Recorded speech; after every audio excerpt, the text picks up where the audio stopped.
Student history ज्ञान श्रृंखला में आपका स्वागत है। आज आपका टॉपिक है पुनर्जागरण। जैसे कि आप जानते हैं, पुनर्जागरण इटली से प्रारंभ हुआ था और इस तरह से इटली से प्रारंभ होकर के संपूर्ण यूरोप में फैल गया।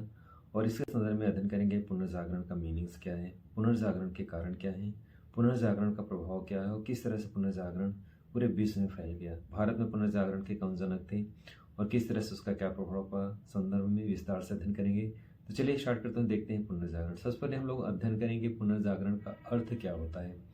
जैसा कि आप जानते हैं, 14वीं से 17वीं शताब्दी के मध्य पुनर्जागरण का काल माना जाता है और यह इटली से प्रारंभ होता है। पुनर्जागरण का शाब्दिक अर्थ है फिर से जीवित हो जाना। तो अर्थात फिर से जीवित हो जाना, कोई व्यक्ति मरता नहीं है फिर जीवित कैसे होता है।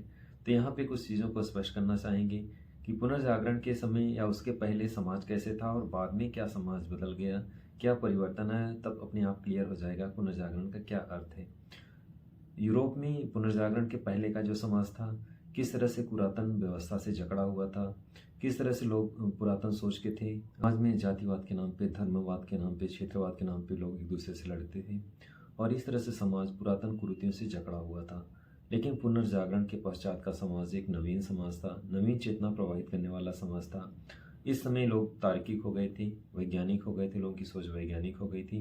अब पुरातन विचारों को लोग त्याग दिए और नवीन विचारों को अपना लिए। समाज तार्किक होता चला गया, वैज्ञानिक होता चला गया और इस तरह से समाज में एक नवीन चेतना आई।